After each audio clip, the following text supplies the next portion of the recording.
절부터 34절입니다.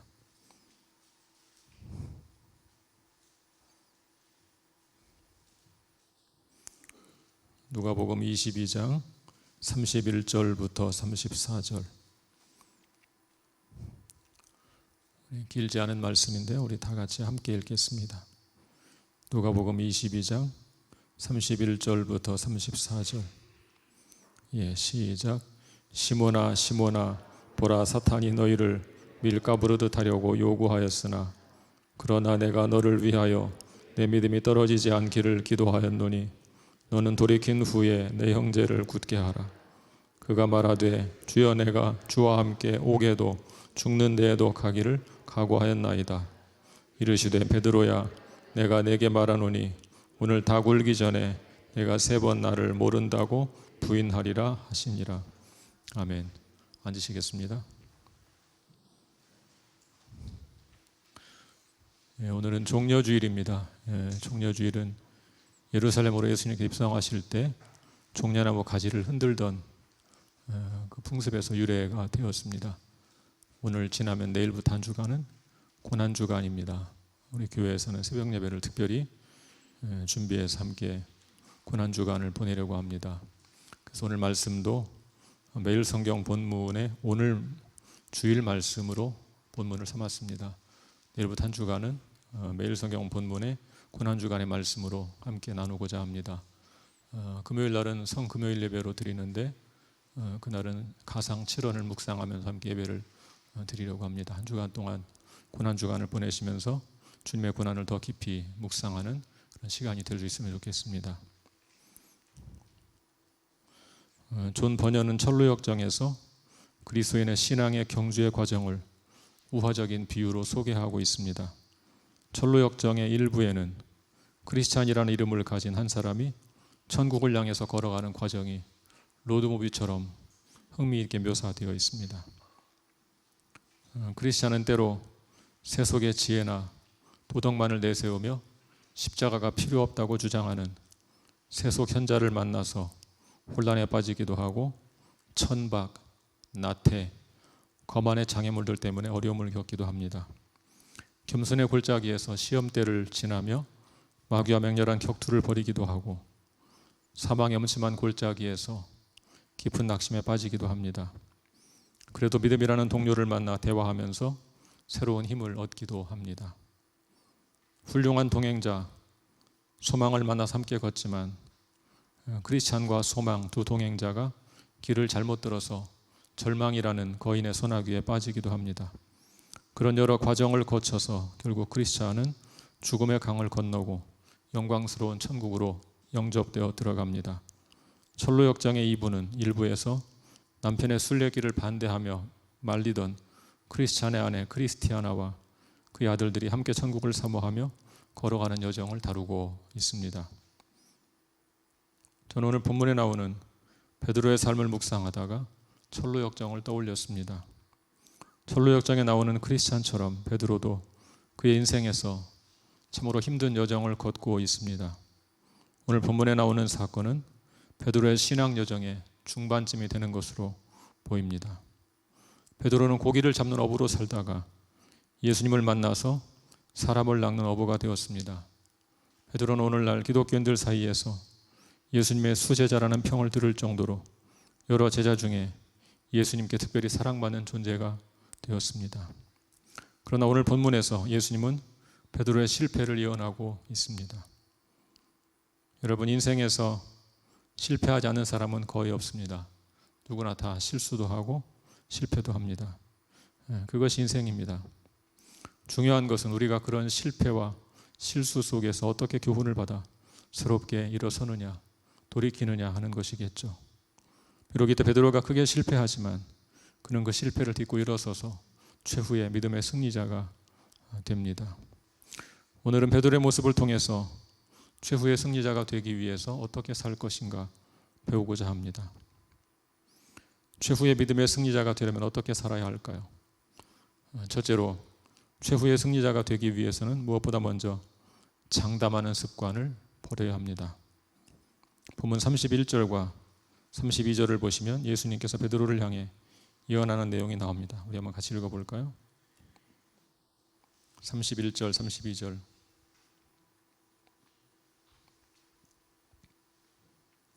우리 함께 읽겠습니다. 31, 32절.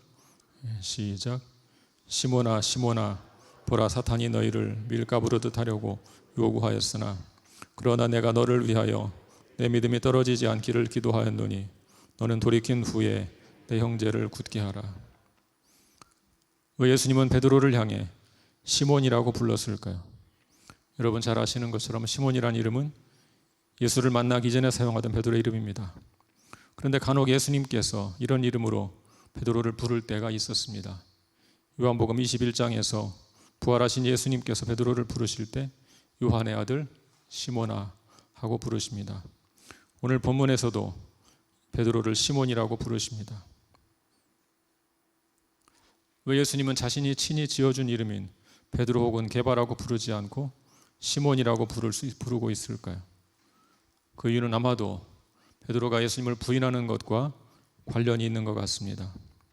베드로가 예수님을 부인하는 것은 예수를 만나기 전으로 돌아가는 것과 마찬가지라고 할 수 있습니다.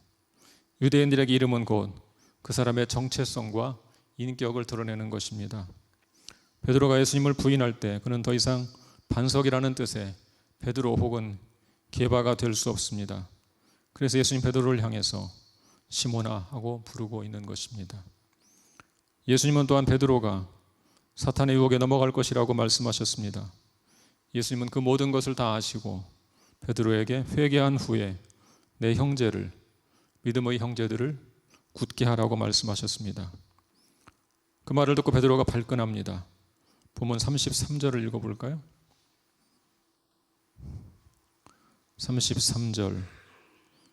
시작. 그가 말하되 주여 내가 주와 함께 오게도 죽는 데에도 가기를 각오하였나이다.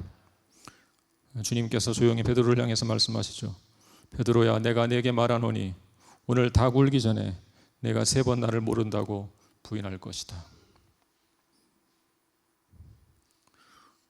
성도들 가운데는 장담하는 것과 믿음이 좋은 것을 혼동하는 분들이 있습니다.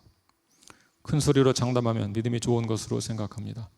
장담하지 못하면 믿음이 없다고 나무라기도 합니다. 그러나 장담하는 것이 곧 믿음이 좋은 것은 아닙니다.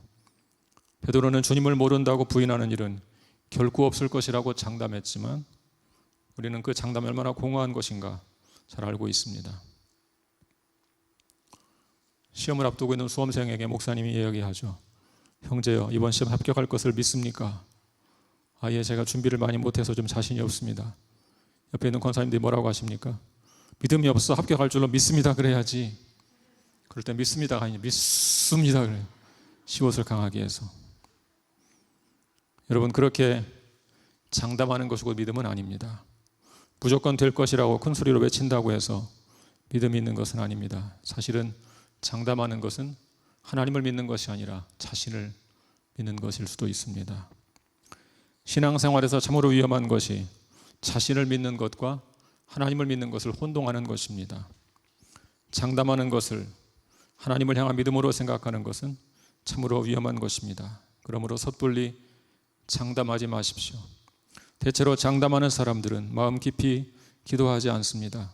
예수께서 십자가를 앞두고 기도하실 때 미리 장담했던 베드로는 잠만 자고 있었습니다. 그러므로 최후의 승리자가 되려면 섣불리 장담하지 말고 삶의 모든 순간에 겸손히 주님을 의지하는 자가 되시기를 바랍니다. 둘째로, 최후의 승리자가 되기 위해서는 실패했을 때 다시 일어설 줄 알아야 합니다. 여기서 실패했을 때 일어서야 한다는 것은 불굴의 용기를 갖고 살라는 말이 아닙니다. 물론 용기는 꼭 필요한 것이죠.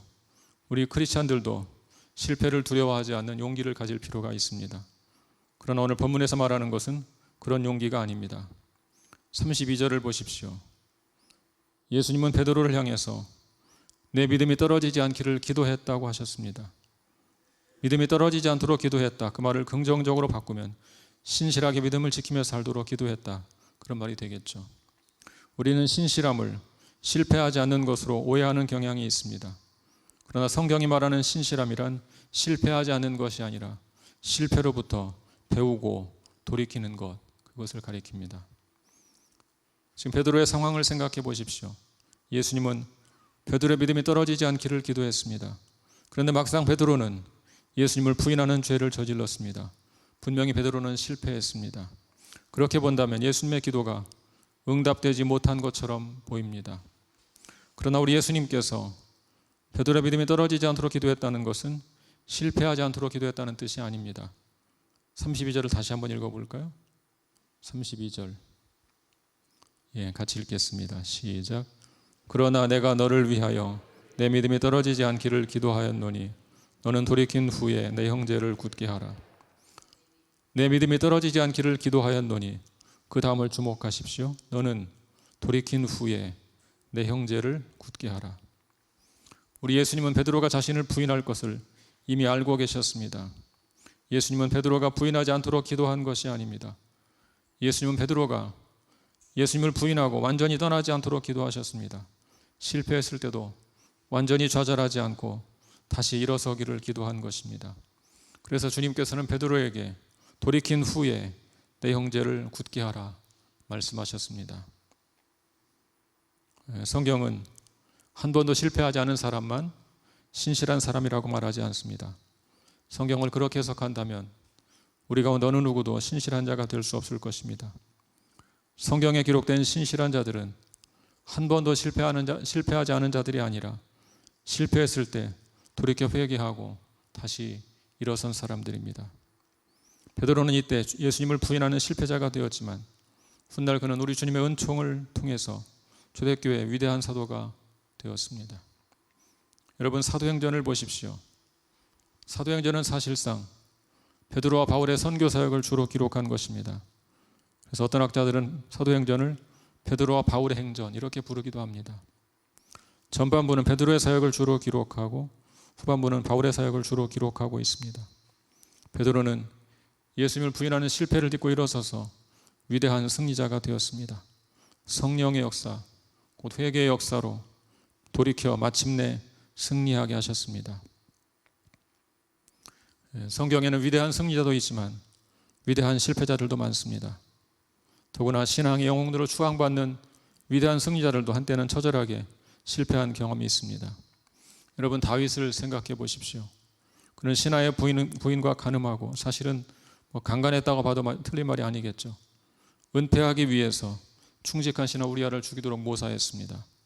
그러나 하나님의 은혜를 회복한 후 철저히 비통하게 회개하고 하나님 마음에 합한 신실한 자가 되었습니다.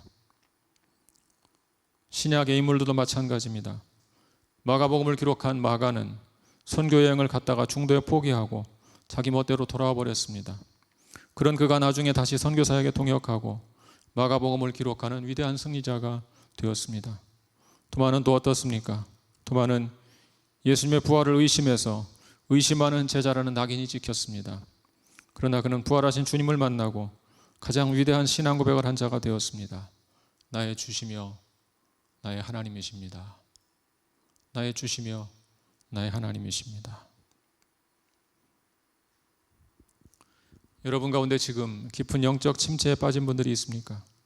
주님 앞에서 신실하지 못한 일을 저질러서 크게 낙심하고 있는 분들이 혹시 있습니까? 그렇다면 기억하십시오. 성경이 말하는 신실한 자는 실패하지 않는 자가 아니라 실패를 딛고 다시 일어서는 자입니다. 이제 그 낙심의 자리, 실패의 자리에서 일어서시기를 바랍니다. 우리 주님의 음성을 들으십시오. 너는 돌이킨 후에 내 형제를 굳게 하라. 너는 돌이킨 후에 내 형제를 굳게 하라. 주님께서는 여러분이 돌이키기를 원하십니다. 그 실패의 자리에서 돌이키기를, 새롭게 일어서기를 원하십니다. 그렇게 일어섰을 때 여러분을 신실한 자로 인정해 주실 것입니다. 최후의 승리자가 되기를 원하신다면 실패의 자리에서 다시 일어서기를 바랍니다. 성령께서 우리를, 여러분 한 사람 한 사람, 우리 교회를 도우시기를 기도합니다. 우리를 도우사 다시 일으켜 세우시기를 간절히 기도합니다. 셋째로, 최후의 승리자가 되기를 원한다면 지금도 누군가 나를 위해서 기도하고 있다는 사실을 기억하시기 바랍니다. 눈앞에 당면한 고난이 두려워서 예수님을 부인한 베드로가 어떻게 최후의 승리자가 될 수 있었습니까? 그것은 바로 예수님께서 그를 위해 기도하셨기 때문입니다. 우리 예수님은 십자가를 앞에 두고 사랑하는 제자 베드로를 바라볼 때 참으로 안타까웠을 것입니다. 사랑하는 제자 베드로가 자신을 부인할 것을 생각하면 가슴이 무너지는 아픔을 느꼈을 것입니다. 주님께서는 그런 아픈 마음으로 베드로를 위해 기도하셨습니다. 복음서를 보면 제자들을 위해 기도하시는 주님 모습이 종종 나옵니다. 그 중에서도 요한복음 17장에는 제자들을 위한 예수님의 기도가 가장 간절하게 표현되어 있습니다. 우리 한번 요한복음 17장 15에서 17절을 같이 읽어보겠습니다. 요한복음 17장 15에서 17절.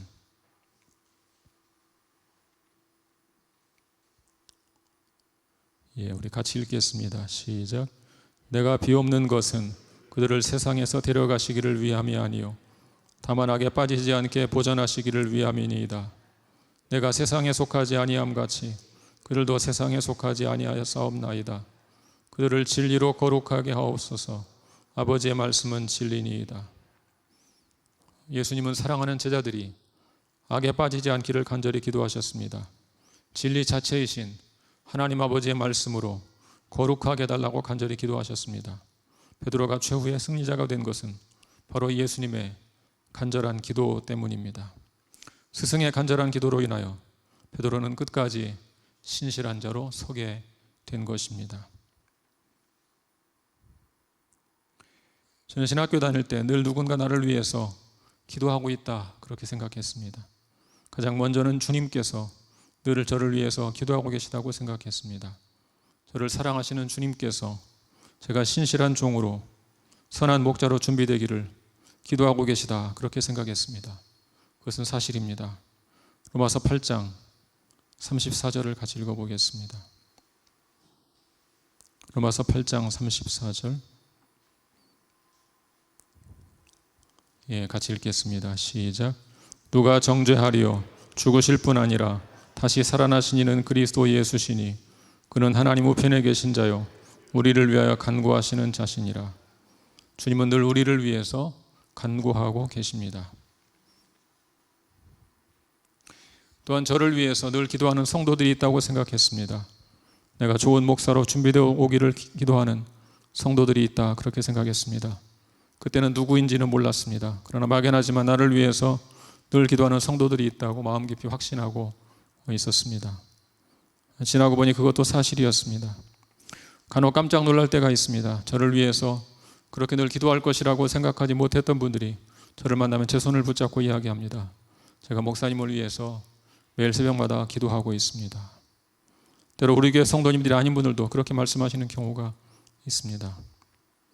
심지어 누구니도 모르는 분이 제게 그렇게 인사할 때도 있습니다. 나중에 알고 보니까 어머님과 잘 아는 기도의 동역자 하셨습니다. 제가 한 번도 만나보지 못했던 분들 가운데도 많은 분들이 저를 위해서 새벽마다 기도한다는 이야기를 들었습니다. 그런 이야기를 들으면 제가 지금 목사가 된 것이 그분들의 중보기도 때문이 아닌가 하는 생각이 듭니다. 저를 위해 기도하신 분들 중에 가장 중요한 분은 바로 여러분입니다. 물론 제가 여러분을 만나기 전까지 여러분은 저를 알지 못했죠. 그렇지만 여러분 가운데 많은 분들이 신앙생활하는 중에 신실한 목사를 만나게 해달라고 기도했을 것입니다. 때로 여러분의 부모님이 여러분을 위해서 그렇게 기도하기도 했을 것입니다. 저는 그 기도까지 주님께서 받으셔서 제 삶에서 이루어졌다고 믿는 사람입니다. 제가 좋은 목사라는 말은 아닙니다.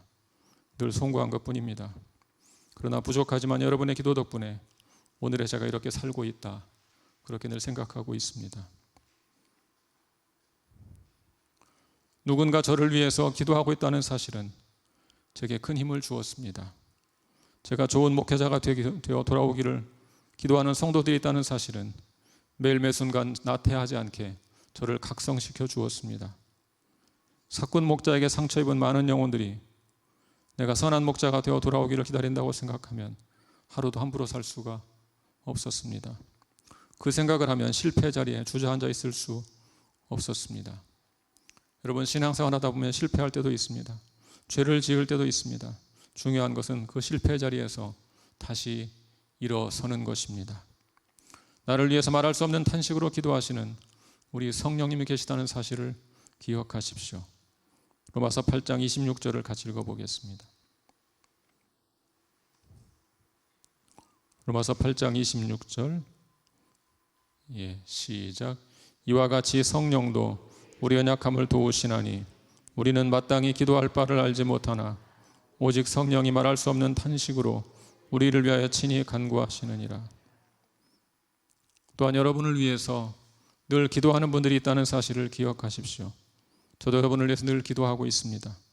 여러분이 속한 목장의 목자님들이 여러분을 위해서 늘 기도하고 있습니다. 중보기도 대원들도 여러분을 위해서 기도합니다.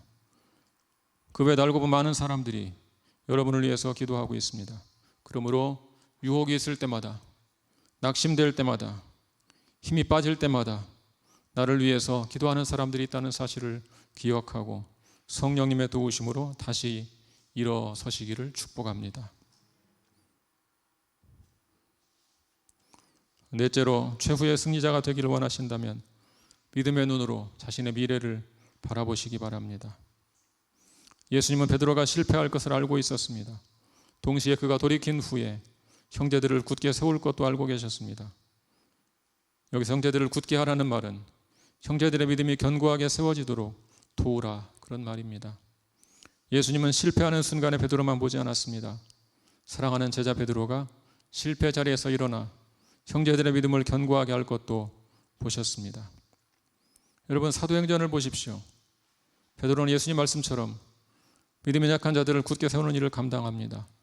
오순절에 성령이 임한 후에 입을 열어 복음을 전했을 때 3,000명이 회개하고 제자가 되었습니다. 기도하러 성전에 올라가다가 나면서 장애를 입고 살아가는 자를 예수 그리스도의 이름으로 일으켰습니다. 또한 이방인 고넬료에게 복음을 전했을 때 성령이 그들 가운데 임했습니다. 그 외에도 베드로는 일일이 열거할 수 없을 정도로 수없이 많은 사역을 감당했습니다. 훗날 베드로는 선한 목자가 되었을 뿐만 아니라 많은 사람들에게 참된 목자의 삶을 살도록 권면하는 자가 되었습니다. 우리 베드로전서 5장 2, 3절을 보겠습니다. 이 말씀은 제가 늘 목회자로서 제 자신을 돌아보는 말씀입니다. 베드로전서 5장 2, 3절 같이 읽겠습니다. 시작. 너희 중에 있는 하나님의 양무리를 치되 억지로 하지 말고 하나님의 뜻을 따라 자원함으로 하며 더러운 이득을 위하여 하지 말고 기꺼이 하며 맡은 자들에게 주장하는 자세를 하지 말고 양무리의 본이 되라. 베드로는 예수님의 말씀처럼 형제들을 굳게 하는 자가 되었습니다. 자신이 바로 섰을 뿐 아니라 형제들의 신앙까지도 바르게 세우는 자가 되었습니다. 예수님의 기도가 응답된 것입니다. 사랑하는 성도 여러분, 최후의 승리자가 되기를 원하십니까? 그렇다면 언젠가 성숙한 모습으로 변화되어 있을 자신의 모습을 믿음의 눈을 뜨고 바라보십시오. 내가 믿음 안에 바르게 서 있을 뿐만 아니라 다른 사람의 믿음을 굳게 하는 자로 서 있는 모습을 상상해 보십시오. 그 모습은 단지 내 상상 속에만 존재하는 것이 아닙니다. 예수님의 기도가 응답되어서 베드로는 초대교회의 위대한 지도자가 되었습니다. 그러므로 여러분도 베드로처럼 선한 목자가 될 것을 주님을 신뢰함으로 간절히 소망하시기를 바랍니다. 서론에서 말씀드린 존 버년의 천루역정을 보면 크리스찬이 천국을 향해 걷는 과정에서 여러 어려움을 만납니다. 각각의 단계를 따로따로 보면 믿음으로 승리하는 것이 불가능한 것처럼 보입니다. 처음에 크리스찬이 길을 떠날 때 고집쟁이와 온순이라는 동료가 있었습니다. 고집쟁이는 처음부터 동행하지 않고 온순은 처음에 동행하다가 금방 돌아가 버립니다. 그 후 크리스찬은 세속 현자를 만나서 잠시 혼란스러움을 겪지만 다시 가던 길을 계속합니다. 겸손을 시험하는 골짜기에서는 마귀 아볼로온과 일대 격투를 벌여서 결국 물리칩니다. 사망의 음침한 골짜기에서는 깊은 낙심에 빠집니다. 그러나 결국 성령의 도우심으로 다시 그곳을 통과하게 됩니다. 고난의 시기가 지나면 믿음이라는 훌륭한 동료를 만나서 많은 도움을 받습니다. 겉으로만 믿음이 좋은 척 허풍 떠는 허영의 시장에서는 믿음이라는 동료가 순교를 당하는 아픔을 겪기도 합니다. 크리스찬은 그런 힘겨운 과정을 통과한 후에 소망이라는 동료를 만나서 새 힘을 얻습니다.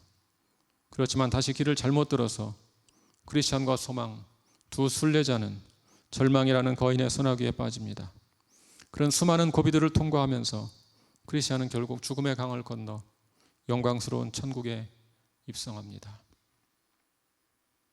철로 역정은 우리 크리스찬들의 인생 여정을 잘 보여줍니다. 천국을 향해 걷는 길에는 많은 우여곡절이 있습니다. 낙심이라는 함정에 빠지기도 하고 절망이라는 거인에게 사로잡히기도 합니다. 때로는 사망의 음침한 골짜기를 통과할 때도 있습니다. 그렇지만 여러분 기억하실 것이 있습니다. 우리 그리스도인들은 최후의 승리가 약속되어 있는 사람들입니다. 성령으로 인쳐진 보증된 사람들인 것을 믿으시기 바랍니다. 그러므로 이제 최후의 승리를 얻는 자가 되기 위해서 새로운 마음으로 신앙의 순례길을 다시 출발하시기 바랍니다. 장담하는 자가 되지 마십시오. 그것은 주님을 신뢰하는 것이 아니라 자신을 신뢰하는 것입니다. 자신을 신뢰하는 자는 최후의 승리자가 될 수 없습니다. 또한 실패했더라도 절망하지 말고 다시 일어서시기를 바랍니다. 성경은 실패하지 않는 자가 아니라 실패를 딛고 다시 일어서는 자를 신실한 자로 인정합니다. 어떻게 다시 일어섭니까? 순례길에는 두 가지 보물이 있습니다. 그것은 바로 사죄의 은총을 기억하는 것, 말씀을 간직하는 것, 그 두 가지입니다. 매 순간 사죄의 은총을 간직하시고 주신 말씀을 붙잡으시기를 바랍니다. 지치고 힘들 때마다 누군가 여러분을 위해서 기도하고 있다는 사실을 기억하십시오. 우리 주님께서 기도하고 계시며 여러분 인도하는 목자가, 돕는 멘토가, 많은 형제와 자매들이 여러분을 위해 늘 기도한다는 사실을 기억하십시오. 믿음의 눈을 뜨시고 언젠가 영광의 승자로 서 있을 자신의 모습을 바라볼 수 있기를 바랍니다. 이제 최후의 승리자가 되기 위해 믿음의 발걸음, 순례의 발걸음을 옮기시기 바랍니다. 죽으시고 부활하신 우리 주님께서 그 순례길에서 세상 끝날까지 여러분과 함께 하실 줄로 믿습니다. 같이 기도하겠습니다.